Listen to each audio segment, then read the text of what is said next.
I don't think the right question is whether this package would overheat the economy. I think if it were passed as written, it would overheat the economy.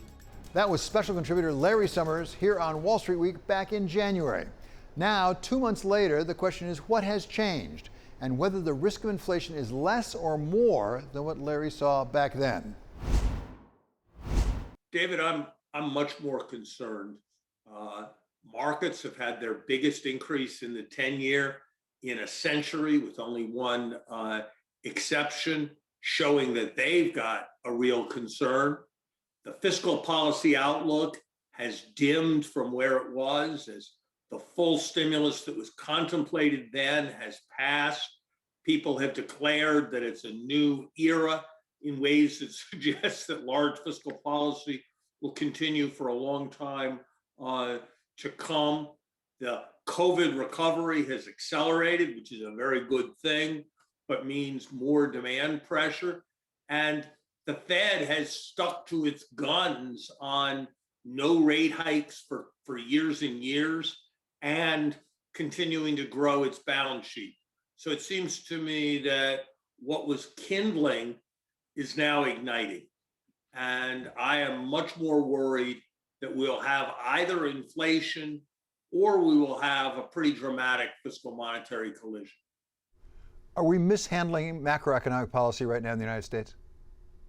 I think this is the least responsible macroeconomic policies we've had in the last 40 years.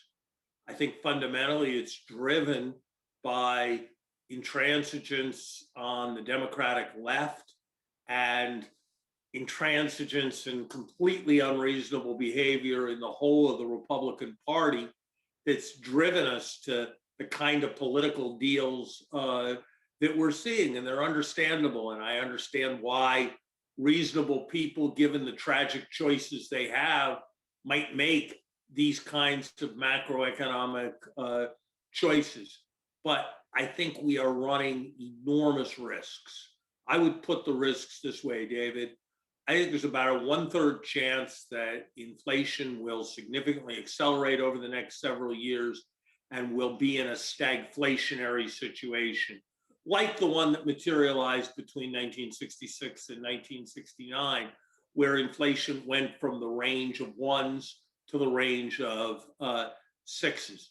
I think there's a 1/3 chance that we won't see inflation, but that the reason we won't see it is that the Fed hits the brakes hard, markets get very unstable, the economy skids downwards close to recession.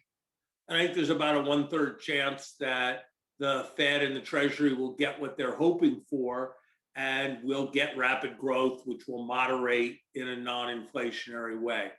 But there are more risks in this moment that macroeconomic policy itself will cause grave consequences than I can remember. There have been terribly serious moments in the past, but then macroeconomic policy was trying to stabilize things. Now, there's the real risk that macroeconomic policy will be very much destabilizing things. You and Paul Krugman have had an extended debate, a constructive debate, I would say. You agree on a fair amount of things, although you disagree around the edges. One of the things that Paul Krugman says is we don't have to worry about this inflation risk quite so much because it takes a long time. If you go back to the 70s, it took 10 years to really have it develop, and therefore there's plenty of time for the Fed to react. What's your response? He's just wrong. Look at the 1966 to 1969 period. Before there were any supply shocks, when William McChesney Martin was exuding much more concern about inflation than Jay Powell is today, when the guns and butter of Lyndon Johnson was a very small fiscal expansion compared to what we're seeing today, and when inflation went up about 4 percentage points in a three-plus year period. It's just wrong to say that. And this idea, I don't understand how people say that expectations are anchored. And they also say that we're in an entirely new era of policy where the neoliberal era is over and a new progressive tide is behind us. If we're in an entirely new era of policy, then I'd expect people to reorient their expectations. So I don't really understand the logic of those who are serene right now. And to remind, markets have had as dramatic a first quarter as any time in the last century, except for 1980, which was, of course, presaged all the chaos of the end of the Carter years and then the terrible 1982 recession. Larry, you had the experience within the government as well as being in academia. And I'm curious about how you get responsible macroeconomic policy in a true democracy, because it is, as the Romans called it, bread and circus. And you saw that, I think, personally, in the $1,400 checks. Who can be against getting a $1,400 check? How do you have responsible macroeconomic policy when some of the things that are most popular might not be that responsible?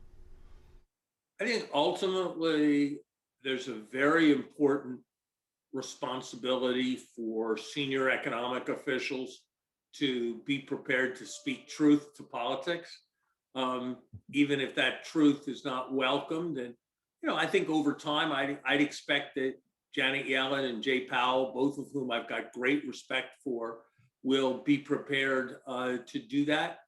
I've been very disappointed by many in the economics profession who feel like it's their job to judge the politics. And they think this is necessary politics for the new administration, and therefore they're going to make arguments for it economically. Well, it may be necessary politics, and it may be that it's the right choice. But I think the better place for economists to be, certainly economists out of government, is to be analyzing the economics, not trying to rationalize the politically convenient. So I've been rather disappointed in, frankly, Paul Krugman and many parts of our profession who have gravitated to the political side of this discussion. And again, they may well be completely right about the political side of the discussion, but who haven't assessed the economic risks